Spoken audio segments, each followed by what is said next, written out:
ਸਭੇ ਸਰੂਪ ਆਪਣਾ ਕਰਾ। ਤੇ ਪੁੱਛਦੇ ਆ ਮਹਾਰਾਜ, ਅਸੀਂ ਆਪਣੇ ਸਹੀ ਸਰੂਪ ਨੂੰ, ਜਿਹਨੂੰ ਮਹਾਰਾਜ ਕਹਿੰਦੇ ਮਨ ਤੋਂ ਜੋਤ ਸਰੂਪ ਹੈ। ਹੁਣ ਅਸੀਂ ਤੇ ਸਾਰਾ ਕੁਝ ਸਰੀਰ ਨੂੰ ਮੰਨ ਕੇ ਬੈਠੇ ਹਾਂ ਨਾ, ਸਰੀਰ ਲਈ ਖਾਂਦੇ ਆ, ਸਰੀਰ ਲਈ ਪਹਿਨਦੇ ਆ, ਸਰੀਰ ਕਰਕੇ ਸੌਂਦੇ ਆ, ਸਰੀਰ ਕਰਕੇ ਜਾਗਦੇ ਆ। ਪਰ ਮਹਾਰਾਜ ਕਹਿੰਦੇ ਭਾਈ ਇੱਕ ਤੁਹਾਡਾ ਆਤਮਿਕ ਜੀਵਨ ਵੀ ਹੈ। ਮਨ ਤੂੰ ਜੋਤ ਸਰੂਪ ਹੈ, ਆਪਣਾ ਮੂਲ ਪਛਾਨ, ਮਨ ਹਰ ਜੀ ਤੇਰੇ ਨਾਲ ਹੈ, ਗੁਰਮਤੀ ਰੰਗਮਾਨ। ਪਰ ਜਿਹੜੇ ਗੁਰੂ ਦੀ ਮੱਤ ਲੈਂਦੇ ਆ ਨਾ, ਉਹਨਾਂ ਨੂੰ ਹੀ ਆਪਣੇ ਆਤਮਿਕ ਜੀਵਨ ਦੀ ਸੋਝੀ ਆਉਂਦੀ ਹੈ। ਇਸ ਤਰ੍ਹਾਂ ਇਹ ਪੁੱਛਦੇ ਹਨ। ਤਬ ਸਾਹਿਬ ਨ ਕਹਿਓ ਸੁਨਾਈ। ਹੁਣ ਗੁਰਮੁਖੋ ਗੁਰੂ ਦਾ ਕੰਮ ਹੈ ਸਿੱਖ ਦੇ ਜੀਵਨ ਦੇ ਭਰਮਾਂ ਦਾ ਨਾਸ਼ ਕਰਨਾ। ਗੁਰਬਾਣੀ ਕੀ ਹੈ? ਗੁਰਬਾਣੀ ਸਾਡੇ ਭਰਮਾਂ ਦਾ ਨਾਸ਼ ਕਰਦੀ ਹੈ।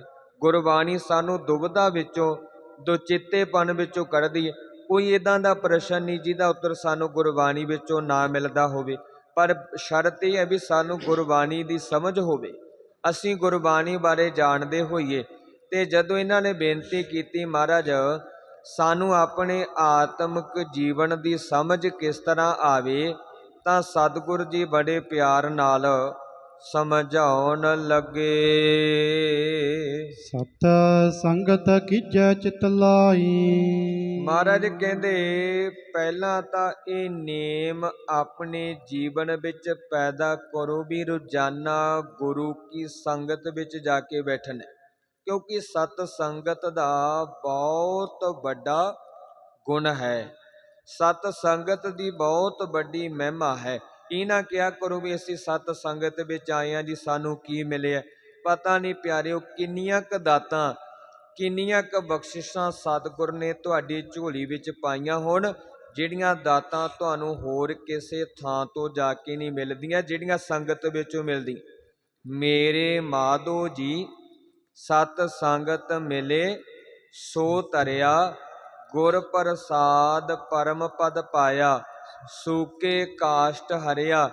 ਜਿਹੜੇ ਗੁਰੂ ਦੀ ਸੰਗਤ ਵਿੱਚ ਆ ਕੇ ਬੈਠਦੇ ਆ ਨਾ, ਸੱਚ ਜਾਣਿਓ ਉਹਨਾਂ ਦਾ ਹਿਰਦਾ ਗੁਣਾਂ ਦੇ ਨਾਲ ਹਰਿਆ ਭਰਿਆ ਹੋ ਜਾਂਦਾ, ਉਹਨਾਂ ਦੇ ਜੀਵਨ ਵਿੱਚ ਆਤਮਿਕ ਗੁਣ ਆ ਜਾਂਦੀ ਹੈ। ਇਸ ਕਰਕੇ ਮਹਾਰਾਜ ਕਹਿੰਦੇ ਪਹਿਲਾਂ ਤਾਂ ਇਹ ਨੇਮ ਆਪਣੇ ਜੀਵਨ ਵਿੱਚ ਧਾਰਨ ਕਰੋ ਵੀ ਚਿੱਤ ਲਾ ਕੇ ਸਤ ਸੰਗਤ ਕਰਨੀ। ਪ੍ਰਭ ਕੀ ਉਸਤਤ ਕਰਹੁ ਸੰਤ ਮੀਤ, ਸਾਵਧਾਨ ਇਕਾਗਰ ਚੀਤ। ਵੀ ਜਦੋਂ ਸਤ ਸੰਗਤ ਵਿੱਚ ਬੈਠਣ ਹੈ ਨਾ, ਤਾਂ ਤੁਹਾਡਾ ਚਿੱਤ ਜੁੜਿਆ ਹੋਣਾ ਚਾਹੀਦਾ, ਤੁਹਾਡਾ ਹਿਰਦਾ ਜੁੜਿਆ ਹੋਵੇ। ਇਹ ਨਾ ਹੋਵੇ ਵੀ ਸਰੀਰ ਕਰਕੇ ਤੁਸੀਂ ਸੰਗਤ ਵਿੱਚ ਬੈਠੇ ਹੋ ਤੇ ਮਨ ਤੁਹਾਡਾ ਖਿਆਲਾਂ ਦੀਆਂ ਉਡਾਰੀਆਂ ਮਾਰ ਰਿਹਾ, ਤੇ ਮਹਾਰਾਜ ਕਹਿੰਦੇ ਫਿਰ ਸੰਗਤ ਵਿੱਚ ਜਾ ਕੇ ਕੋਈ ਲਾਭ ਪ੍ਰਾਪਤ ਨਹੀਂ ਹੋਣਾ।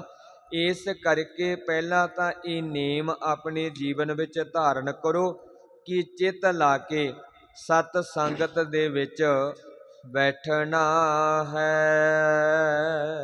ਕਥਾ ਨਿਮਤੈ ਸੁਣੀਐ ਕਾਨ।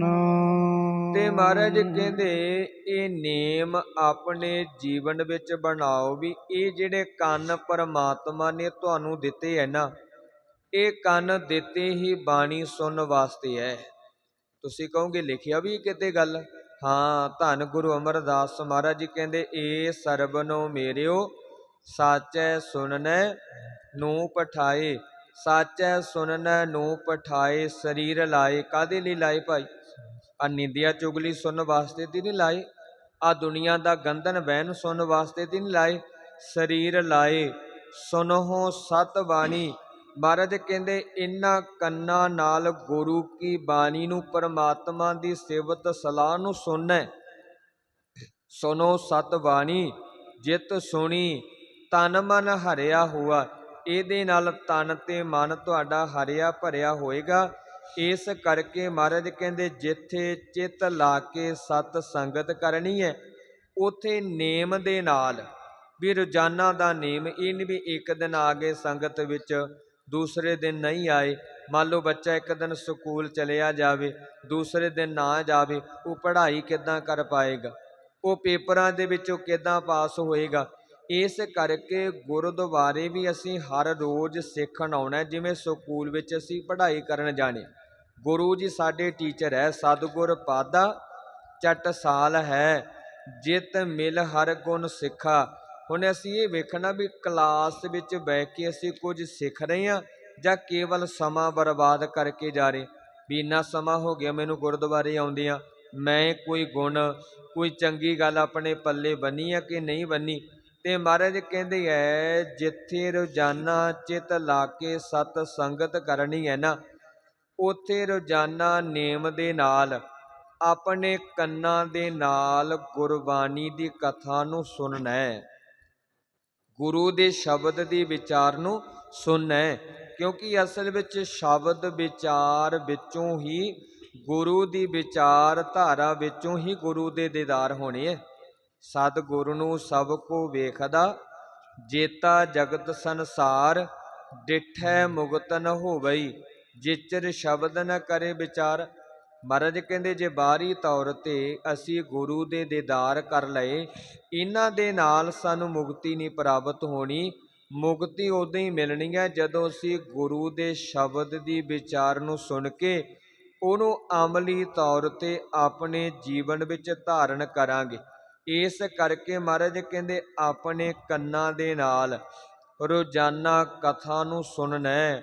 ਹੁਣ ਕਥਾ ਸੁਣਨੀ ਤੇ ਦੂਰ ਦੀ ਗੱਲ, ਸਾਨੂੰ ਤੇ ਨਾ ਕਥਾ ਚੰਗੀ ਲੱਗਦੀ ਹੈ ਤੇ ਨਾ ਕਥਾ ਕਰਨ ਵਾਲੇ ਚੰਗੇ ਲੱਗਦੇ। ਇੱਦਾਂ ਹੀ ਹੈ ਨਾ, ਬਹੁਤੇ ਕਹਿੰਦੇ ਇੱਦਾਂ ਕਰੋ ਜੀ, ਸਪੀਕਰਾਂ ਦੀ ਆਵਾਜ਼ ਘਟਾ ਦਿਓ। ਕਿਉਂ? ਕਹਿੰਦੇ ਸਾਡੇ ਬੱਚਿਆਂ ਦੀ ਪੜ੍ਹਾਈ ਹੈ ਜੀ। ਅਸਾਂ ਜਦੋਂ ਸਾਰੀ ਰਾਤ ਡੀਜੇ ਚੱਲਦੇ ਹੈ, ਖਾੜੇ ਚੱਲਦੀ ਹੈ, ਉਦੋਂ ਬੱਚਿਆਂ ਦੀ ਪੜ੍ਹਾਈ ਕਿਉਂ ਨਹੀਂ ਖਰਾਬ ਹੁੰਦੀ ਭਾਈ? ਕਿ ਬਾਣੀ ਸੁਣ ਕੇ ਬੱਚਿਆਂ ਦੀ ਪੜ੍ਹਾਈ ਖਰਾਬ ਹੁੰਦੀ ਹੈ? ਮੈਂ ਇੱਕ ਗੱਲ ਹੋਰ ਸਾਂਝੀ ਕਰਦੇ ਹਾਂ, ਜਿਹੜਾ ਬੱਚਾ ਬਾਣੀ ਨਾਲ ਜੁੜਿਆ ਹੋਏਗਾ ਨਾ, ਜਿਹੜਾ ਬੱਚਾ ਬਾਣੀ ਨੂੰ ਥੋੜ੍ਹਾ ਮੋਟਾ ਵੀ ਸਮਝਦਾ ਹੋਏਗਾ, ਤੇ ਸੱਚ ਜਾਣਿਓ ਉਹ ਹਰੇਕ ਕੰਮ ਪ੍ਰਤੀ ਵਫਾਦਾਰ ਹੋਏਗਾ। ਉਹਨੂੰ ਪਤਾ ਹੋਏਗਾ ਵੀ ਮਾਂ ਬਾਪ ਦੀ ਇੱਜ਼ਤ ਕਿਵੇਂ ਕਰਨੀ ਹੈ, ਮੈਂ ਆਪਣੇ ਸਕੂਲ ਦੇ ਟੀਚਰਾਂ ਦੀ ਇੱਜ਼ਤ ਕਿਵੇਂ ਕਰਨੀ ਹੈ, ਮੈਂ ਜ਼ਿੰਦਗੀ ਵਿੱਚ ਕਾਮਯਾਬ ਕਿਵੇਂ ਹੋਣਾ। ਕਿਉਂਕਿ ਸਤਿਗੁਰਾਂ ਦੀ ਬਾਣੀ ਸਾਨੂੰ ਉਦਮ ਕਰਨਾ ਸਿਖਾਉਂਦੀ ਹੈ। ਉਦਮ ਕਰੇਂਦੀਆਂ ਜੀਓ ਤੂੰ, ਕਮਾਵਦੀਆਂ ਸੁਖ ਪੁੰਚ। ਕਿਉਂਕਿ ਆਲਸੀ ਬੰਦਾ ਤੇ ਕਦੇ ਕਾਮਯਾਬ ਨਹੀਂ ਹੋ ਸਕਦਾ। ਉਦਮ ਤੇ ਕਰਨਾ ਪਏਗਾ ਨਾ।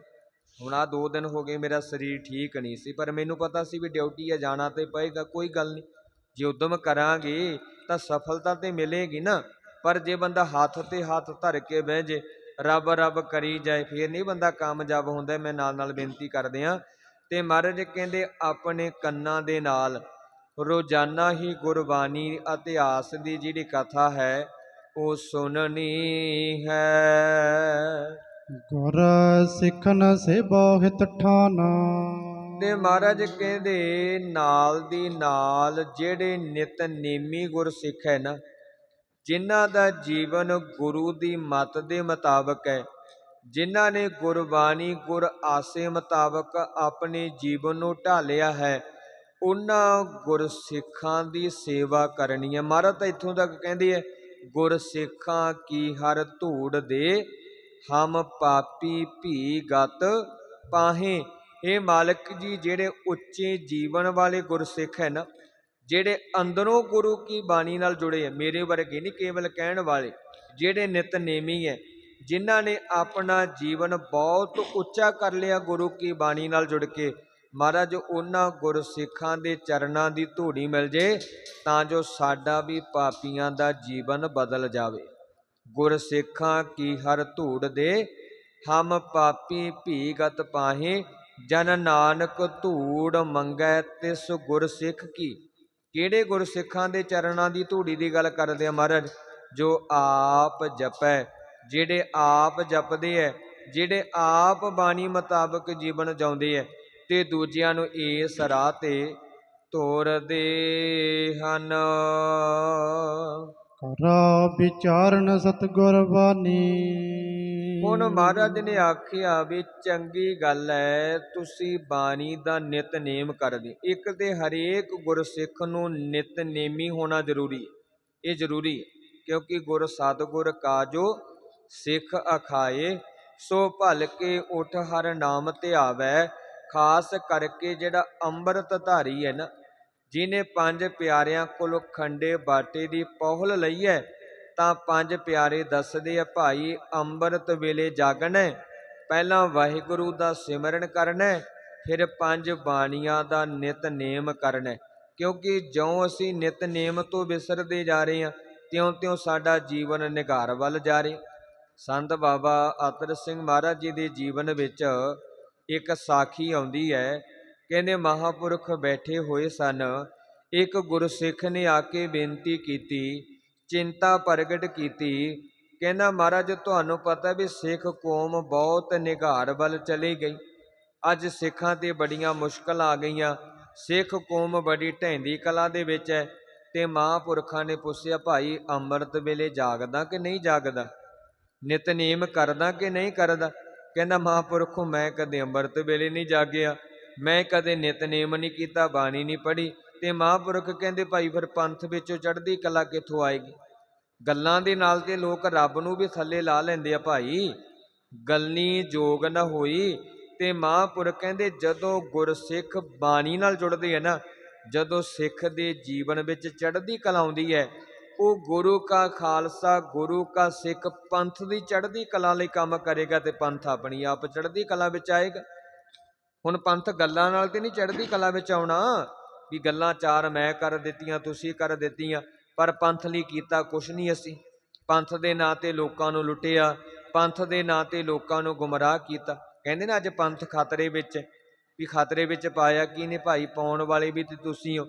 ਇਸ ਕਰਕੇ ਨਿਤਨੇਮ ਕਰਨਾ ਹਰ ਇੱਕ ਗੁਰਸਿੱਖ ਲਈ ਜ਼ਰੂਰੀ ਹੈ। ਤੇ ਮਹਾਰਾਜ ਕਹਿੰਦੇ ਜਿੱਥੇ ਤੁਸੀਂ ਨਿਤਨੇਮ ਕਰਨਾ ਹੈ ਨਾ, ਜਿੱਥੇ ਰੋਜ਼ਾਨਾ ਬਾਣੀ ਪੜ੍ਹਨੀ ਹੈ, ਉੱਥੇ ਬਾਣੀ ਦੀ ਵਿਚਾਰ ਵੀ ਕਰਨੀ ਹੈ। ਕਿਉਂਕਿ ਜਿੰਨਾ ਟਾਈਮ ਗੁਰਬਾਣੀ ਦੇ ਅਰਥ ਨਹੀਂ ਅਸੀਂ ਪੜ੍ਹ ਲੈਂਦੇ, ਜਿੰਨਾ ਟਾਈਮ ਅਸੀਂ ਗੁਰਬਾਣੀ ਦੀ ਵਿਚਾਰ ਨਹੀਂ ਕਰ ਲੈਂਦੇ, ਉਨਾ ਟਾਈਮ ਸਾਨੂੰ ਗੁਰੂ ਸਾਹਿਬਾਨਾਂ ਦੀ ਜਿਹੜੀ ਵਿਚਾਰਧਾਰਾ ਹੈ, ਗੁਰੂ ਜੀ ਸਾਨੂੰ ਕੀ ਸਮਝਾਉਂਦੇ ਹੈ, ਇਸ ਗੱਲ ਦੀ ਸਮਝ ਨਹੀਂ ਪੈਂਦੀ।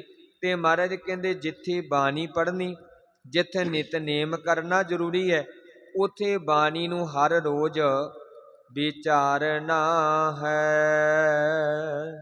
ਰਥਾ ਲਖਾਉ ਕਰ ਪ੍ਰੀਤਮ ਹਾਨੀ। ਤੇ ਮਹਾਰਾਜ ਕਹਿੰਦੇ ਬੜੀ ਪ੍ਰੀਤ ਦੇ ਨਾਲ, ਪਿਆਰ ਦੇ ਨਾਲ, ਬੱਧਾ ਚੱਟੀ ਨਾ ਹੋਵੇ, ਵੀ ਨਹੀਂ ਜੀ ਬੱਧਾ ਚੱਟੀ ਹੈ, ਕੰਮ ਕਰਨੀ ਪੈਣਾ। ਬੱਧਾ ਚੱਟੀ ਜੋ ਭਰੇ, ਨਾ ਗੁਣ ਨਾ ਉਪਕਾਰ। ਮਹਾਰਾਜ ਕਹਿੰਦੇ ਮਨ ਵਿੱਚ ਪ੍ਰੀਤ, ਮਨ ਵਿੱਚ ਪਿਆਰ ਪੈਦਾ ਕਰਕੇ ਗੁਰਬਾਣੀ ਦੇ ਅਰਥਾਂ ਨੂੰ ਸਮਝੋ। ਕਿਉਂਕਿ ਜੇ ਬਾਣੀ ਦੇ ਅਰਥਾਂ ਨੂੰ ਸਮਝਾਂਗੇ ਤਾਂ ਹੀ ਤੇ ਸਾਨੂੰ ਪਤਾ ਲੱਗੇਗਾ ਨਾ ਵੀ ਬਾਣੀ ਕਹਿੰਦੀ ਕੀ ਹੈ, ਬਾਣੀ ਸਮਝਾਉਂਦੀ ਕੀ ਹੈ। ਗੁਰਬਾਣੀ ਸਾਨੂੰ ਵਹਿਮਾਂ ਭਰਮਾਂ ਵਿੱਚੋਂ ਕਿਵੇਂ ਕੱਢਦੀ ਹੈ, ਗੁਰਬਾਣੀ ਸਾਨੂੰ ਕਿਵੇਂ ਇੱਕ ਅਕਾਲ ਪੁਰਖ ਪਰਮਾਤਮਾ ਨਾਲ ਜੋੜਦੀ ਹੈ, ਇੱਕ ਦੇ ਨਾਲ ਇੱਕ ਤੇ ਭਰੋਸਾ ਰੱਖਣ ਦੀ ਗੱਲ ਕਰਦੀ ਹੈ। ਇਹਨਾਂ ਗੱਲਾਂ ਦੀ ਸਮਝ ਉਦੋਂ ਹੀ ਆਏਗੀ ਜਦੋਂ ਅਸੀਂ ਬਾਣੀ ਨੂੰ ਵਿਚਾਰਾਂਗੇ, ਜਦੋਂ ਅਸੀਂ ਬਾਣੀ ਦੇ ਅਰਥਾਂ ਨੂੰ, ਜਦੋਂ ਅਸੀਂ ਬਾਣੀ ਦੇ ਭਾਵ ਅਰਥਾਂ ਨੂੰ ਸਮਝਾਂਗੇ। ਵੈਸੇ ਤਾਂ ਸਾਰੀ ਬਾਣੀ ਦੀ ਵਿਚਾਰ ਸਾਨੂੰ ਕਰਨੀ ਚਾਹੀਦੀ ਹੈ, ਸਾਰੀ ਬਾਣੀ ਦੇ ਅਰਥ ਸਾਨੂੰ ਪੜ੍ਹਨੇ ਚਾਹੀਦੇ ਹੈ। ਜੇ ਬਹੁਤਾ ਨਹੀਂ ਪੜ੍ਹ ਸਕਦੇ, ਘੱਟੋ ਘੱਟ ਜਿਹੜੀਆਂ ਬਾਣੀਆਂ ਅਸੀਂ ਨਿਤਨੇਮ ਦੇ ਵਿੱਚ ਪੜ੍ਹਦੇ ਹਾਂ, ਉਹਨਾਂ ਬਾਣੀਆਂ ਦੇ ਅਰਥ ਤੇ ਅਸੀਂ ਪੜ੍ਹੀਏ ਨਾ। ਘੱਟੋ ਘੱਟ ਜਪਜੀ ਸਾਹਿਬ ਦੇ ਅਰਥ ਤੇ ਸਾਨੂੰ ਪਤਾ ਹੋਣ ਵੀ ਜਪਜੀ ਸਾਹਿਬ ਦੀਆਂ 38 ਪੌੜੀਆਂ ਵਿੱਚ ਮਹਾਰਾਜ ਨੇ ਕੀ ਸਿੱਖਿਆ ਦਿੱਤੀ ਹੈ, ਸਾਨੂੰ ਕੀ ਉਪਦੇਸ਼ ਦਿੱਤਾ ਹੈ। ਇਹੀ ਤੇ ਕਾਰਨ ਹੈ ਨਾ, ਜਦੋਂ ਲੋਕ ਪ੍ਰਚਾਰਕਾਂ ਨੂੰ ਆ ਕੇ ਕਹਿੰਦੇ ਆ ਤੁਸੀਂ ਆਹ ਗੱਲ ਕਿਉਂ ਬੋਲੀ, ਆਹ ਗੱਲ ਕਿਉਂ ਬੋਲੀ, ਇਹ ਤੋਂ ਪਤਾ ਲੱਗਦਾ ਵੀ ਇਹਨਾਂ ਨੇ ਗੁਰਬਾਣੀ ਨੂੰ ਪੜ੍ਹਿਆ ਤੇ ਹੋਏਗਾ, ਗੁਰਬਾਣੀ ਨੂੰ ਸੁਣਿਆ ਤੇ ਹੋਏਗਾ, ਪਰ ਇਹਨਾਂ ਨੇ ਗੁਰਬਾਣੀ ਦੇ ਅਰਥਾਂ ਨੂੰ ਨਹੀਂ ਸਮਝਿਆ, ਇਹਨਾਂ ਨੇ ਗੁਰਬਾਣੀ ਦੀ ਵਿਚਾਰ ਨਹੀਂ ਕੀਤੀ। ਜੇ ਬਾਣੀ ਦੀ ਵਿਚਾਰ ਕੀਤੀ ਹੁੰਦੀ, ਜੇ ਬਾਣੀ ਦੇ ਅਰਥਾਂ ਨੂੰ ਪੜ੍ਹਿਆ ਹੁੰਦਾ, ਤਾਂ ਫਿਰ ਅੱਜ ਇੰਨੇ ਸਵਾਲ ਨਹੀਂ ਸੀ ਪੈਦਾ ਹੋਣੇ। ਇਹਨਾਂ ਨੂੰ ਖੁਦ ਪਤਾ ਲੱਗਣਾ ਸੀ ਭਾਈ ਗੁਰੂ ਘਰ ਦੇ ਪ੍ਰਚਾਰਕ ਉਹੀ ਗੱਲ ਕਹਿੰਦੇ ਆ ਜੋ ਸਤਿਗੁਰਾਂ ਦੀ ਬਾਣੀ ਵਿੱਚ ਲਿਖੇ ਹੈ, ਜੋ ਗੁਰੂ ਸਾਹਿਬਾਨਾਂ ਦੀ ਵਿਚਾਰਧਾਰਾ ਹੈ। ਇਸ ਕਰਕੇ ਗੁਰੂ ਕੇ ਸਿੱਖੋ, ਯਤਨ ਕਰੋ ਆਪਣੇ ਘਰਾਂ ਵਿੱਚ ਆਪਣੇ ਬੱਚਿਆਂ ਨੂੰ ਗੁਰਬਾਣੀ ਦੇ ਅਰਥ ਪੜ੍ਹਾਓ, ਆਪ ਗੁਰਬਾਣੀ ਦੇ ਅਰਥ ਕਰੋ। ਨਿਤਨੇਮ ਦਾ ਸਟੀਕ ਤੁਹਾਡੇ ਘਰ ਵਿੱਚ ਹੋਵੇ। ਖਾਸ ਕਰਕੇ ਆਸਾ ਕੀ ਵਾਰ ਦੇ ਅਰਥ ਜ਼ਰੂਰ ਪੜ੍ਹੋ। ਕਿਉਂ? ਕਿਉਂਕਿ ਜੇ ਅਸੀਂ ਆਸਾ ਕੀ ਵਾਰ ਦੇ ਅਰਥ ਪੜ੍ਹ ਕੇ ਉਹਨਾਂ ਨੂੰ ਥੋੜ੍ਹਾ ਜਿਹਾ ਵੀ ਸਮਝ ਲਿਆ ਨਾ, ਆ ਜਿਹੜੇ ਸਰਾਧਾਂ ਸਰੂਧਾਂ ਵਾਲੇ ਪਖੰਡ ਨੇ ਇਹ ਸਾਡੇ ਘਰਾਂ ਵਿੱਚੋਂ ਆਪਣੇ ਆਪ ਹੀ ਖਤਮ ਹੋ ਜਾਣੇ ਹੈ। ਕਿਉਂਕਿ ਸਤਿਗੁਰਾਂ ਦੀ ਬਾਣੀ ਇਹਨਾਂ ਸਾਰੀਆਂ ਚੀਜ਼ਾਂ ਦਾ, ਇਹਨਾਂ ਸਾਰੇ ਪਖੰਡਾਂ ਦਾ, ਇਹਨਾਂ ਸਾਰੇ ਕਰਮ ਕਾਂਡਾਂ ਦਾ ਖੰਡਨ ਕਰਦੀ। ਆ ਥੋੜ੍ਹੇ ਦਿਨ ਪਹਿਲਾਂ ਮੈਂ ਬਡਰੁੱਖਾਂ ਪ੍ਰੋਗਰਾਮ 'ਤੇ ਗਿਆ ਸੀ। ਉੱਥੇ ਸਿਆਣੀਆਂ ਬੀਬੀਆਂ ਮੇਰੇ ਨੇੜੇ ਬੈਠੀਆਂ ਸਨ। ਮੈਂ ਇੱਕੋ ਹੀ ਗੱਲ ਪੁੱਛੀ ਸੀ, ਮੈਂ ਕਿਹਾ ਮਾਤਾ ਜੀ ਭੋਜਨ ਦੀ ਤੁਹਾਨੂੰ ਹੁਣ ਲੋੜ ਹੈ ਜਾਂ ਮਰਨ ਤੋਂ ਬਾਅਦ? ਕਹਿੰਦੇ ਬਾਬਾ ਜੀ ਹੁਣੇ ਲੋੜ ਹੈ। ਮੈਂ ਕਿਹਾ ਆਹੀ ਗੱਲ ਅਸੀਂ ਕਹਿਣੀ ਆ ਭਾਈ, ਵੀ ਜੀਵਤ ਬਿਤਰ ਨਾ ਮਾਨੈ ਕੋ ਮੂਹ ਸਰਾਧ ਕਰਾਈ। ਇਹਦੇ ਹੀ ਹੈ ਨਾ ਵੀ ਮਾਂ ਬਾਪ ਦੀ ਇੱਜ਼ਤ, ਮਾਂ ਬਾਪ ਦੀ ਸੇਵਾ ਤੇ ਜਿਉਂਦੇ ਜੀ ਕਰਨੀ ਹੈ, ਮਰਨ ਤੋਂ ਬਾਅਦ ਥੋੜ੍ਹੀ। ਹੁਣ ਤੁਸੀਂ ਵੇਖੋ, ਜੇ ਜਿਉਂਦੇ ਜੀ ਅਸੀਂ ਮਾਂ ਬਾਪ ਦੀ ਇੱਜ਼ਤ ਨਹੀਂ ਕਰਦੇ ਤਾਂ ਮਰਨ ਤੋਂ ਬਾਅਦ ਪਾਏ ਹੋਏ ਸਰਾਧ ਕਿਹੜੇ ਕੰਮ ਹੈ ਭਾਈ? ਇਹ ਤੇ ਸਿੰਪਲ ਜੀ ਗੱਲ ਹੈ ਨਾ। ਹੁਣ ਬਾਰ-ਬਾਰ ਤੇ ਆਪਾਂ ਉਹ ਗੱਲਾਂ ਕਰਦੇ ਚੰਗੇ ਨਹੀਂ ਲੱਗਦੇ। ਇਸ ਕਰਕੇ ਹੱਥ ਬੰਨ੍ਹ ਕੇ ਬੇਨਤੀ ਹੈ ਵੀ ਮਾਂ ਬਾਪ ਦੀ ਇੱਜ਼ਤ ਜਿਉਂਦਿਆਂ ਜੀ ਕਰਿਆ ਕਰੋ। ਇੱਕ ਬੇਨਤੀ ਹੋਰ ਕਰਾਂ, ਜਿਹੜੇ ਬੱਚੇ ਆਪਣੇ ਵੱਡਿਆਂ ਦੀ ਇੱਜ਼ਤ ਨਹੀਂ ਨਾ ਕਰਦੇ ਤਾਂ ਸੱਚ ਜਾਣਿਓ ਉਹ ਕਦੇ ਧਰਮੀ ਨਹੀਂ ਹੋ ਸਕਦੇ, ਨਾ ਉਹਨਾਂ ਨੂੰ ਗੁਰੂ ਨੇ ਚੰਗਾ ਮੰਨਣਾ। ਭਾਈ ਗੁਰਦਾਸ ਜੀ ਕਹਿੰਦੇ ਮਾਂ ਪਿਓ ਪਰ ਹਰ ਪੜ੍ਹੈ ਵੇਦ, ਭੇਦ ਨਾ ਜਾਣੈ ਕਥਾ ਕਹਾਣੀ। ਕਹਿੰਦੇ ਪੜ੍ਹੀ ਜਾਓ ਧਾਰਮਿਕ ਗ੍ਰੰਥ। ਜਿਹੜਾ ਮਾਂ ਬਾਪ ਦੀ ਇੱਜ਼ਤ ਨਹੀਂ ਕਰਦਾ ਉਹਦੇ ਲਈ ਧਾਰਮਿਕ ਗ੍ਰੰਥ ਪੜ੍ਹਨੇ ਸਿਰਫ ਇੱਕ ਕਥਾ ਕਹਾਣੀ ਮਾਤਰ ਹੈ ਬਸ। ਇਸ ਕਰਕੇ ਵੱਡੀਆਂ ਦੀ ਇੱਜ਼ਤ ਕਰੋ। ਜਿਹੜੇ ਘਰ ਵਿੱਚ ਵੱਡੀਆਂ ਦੀ ਇੱਜ਼ਤ ਹੁੰਦੀ ਹੈ ਉਸ ਘਰ ਵਿੱਚ ਹਮੇਸ਼ਾ ਬਰਕਤਾਂ ਆਉਂਦੀਆਂ, ਉਹਨਾਂ ਘਰਾਂ ਵਿੱਚ ਹਮੇਸ਼ਾ ਖੁਸ਼ੀਆਂ ਆਉਂਦੀਆਂ। ਮੈਂ ਤੇ ਕਿੰਨੇ ਵਾਰ ਬੀਬੀਆਂ ਨੂੰ, ਭੈਣਾਂ ਨੂੰ ਬੇਨਤੀ ਕਰਦਾ ਜਿਹੜੀਆਂ ਨੂੰਹਾਂ ਨੇ, ਵੀ ਜਦੋਂ ਪ੍ਰਸ਼ਾਦਾ ਲਾਓ, ਰੋਟੀ ਪਕਾਓ, ਪਹਿਲਾਂ ਨਿਆਣੇ ਨੂੰ ਆਵਾਜ਼ ਮਾਰੋ, ਪੁੱਤ ਪਹਿਲਾਂ ਬਾਪੂ ਨੂੰ ਬੇਬੇ ਨੂੰ ਫੜਾ ਕੇ ਆਪਾਂ ਬਾਅਦ ਵਿੱਚ ਖਾਵਾਂਗੇ। ਦੇਖੋ ਘਰ ਵਿੱਚ ਕਿਵੇਂ ਬਰਕਤਾਂ ਆਉਂਦੀਆਂ, ਘਰ ਵਿੱਚ ਕਿਵੇਂ ਖੁਸ਼ੀਆਂ ਆਉਂਦੀਆਂ। ਇਸ ਕਰਕੇ ਮਹਾਰਾਜ ਕਹਿੰਦੇ ਬਾਣੀ ਦੇ ਅਰਥਾਂ ਨੂੰ ਬੜੇ ਪ੍ਰੇਮ ਦੇ ਨਾਲ ਸਮਝਣਾ ਕਰੋ। ਤਿਸ ਕਾ ਐਸਾ ਤਰਦਾ ਨਿਜ ਤੋਲਾ। ਹੁਣ ਮਹਾਰਾਜ ਕਹਿੰਦੇ ਜੇ ਬਾਣੀ ਦੀ ਵਿਚਾਰ ਕਰਨ ਲਈ, ਪਹਿਲੀ ਗੱਲ ਤਾਂ ਅਸੀਂ ਬਾਣੀ ਪੜ੍ਹਦੇ ਨਹੀਂ, ਦੂਸਰੀ ਗੱਲ ਅਸੀਂ ਬਾਣੀ ਸੁਣਦੇ ਨਹੀਂ, ਤੀਸਰੀ ਗੱਲ ਅਸੀਂ ਗੁਰਬਾਣੀ ਦੀ ਵਿਚਾਰ ਨਹੀਂ ਕਰਦੇ। ਤੁਸੀਂ ਇੱਦਾਂ ਆਪਣੇ ਪਰਿਵਾਰ ਵਿੱਚ ਇੱਕ ਮਾਹੌਲ ਬਣਾ ਲਓ ਵੀ ਹਰ ਰੋਜ਼ ਆਪਾਂ ਪਰਿਵਾਰ ਵਿੱਚ ਬਹਿ ਕੇ ਇੱਕ ਸ਼ਬਦ ਦੀ ਵਿਚਾਰ ਕਰਨੀ। ਜਿਹੜਾ ਬੰਦਾ ਪੜ੍ਹਿਆ ਲਿਖਿਆ ਹੈ ਉਹ ਗੁਰਬਾਣੀ ਦਾ ਸਟੀਕ ਲੈ ਕੇ ਬਹਿ ਜਾਏ, ਇੱਕ ਸ਼ਬਦ ਦੇ ਅਰਥ ਅਸੀਂ ਰੋਜ਼ ਅੱਖਰੀ ਅਰਥ ਹੀ ਕਰ ਲਈਏ, ਕੋਈ ਗੱਲ ਨਹੀਂ। ਜੇ ਭਾਵ ਅਰਥ ਨਹੀਂ ਵੀ ਸਮਝ ਆਉਂਦੇ, ਅੱਖਰੀ ਅਰਥ ਕਰੀਏ ਤੇ ਸਾਰਾ ਪਰਿਵਾਰ ਬਹਿ ਕੇ ਸੁਣੇ।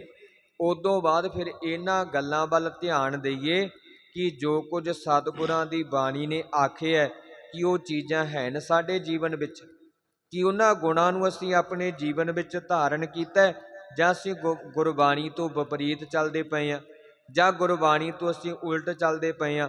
ਹੁਣ ਮਹਾਰਾਜ ਕਹਿੰਦੇ ਜੇ ਬਾਣੀ ਦੇ ਅਰਥ ਸਮਝ ਲਏ ਨਾ, ਹੁਣ ਗੁਰਬਾਣੀ ਦੇ ਅਨੁਸਾਰ ਆਪਣੇ ਹਿਰਦੇ ਨੂੰ ਨਾਪੋ, ਆਪਣੇ ਹਿਰਦੇ ਨੂੰ ਤੋਲੋ।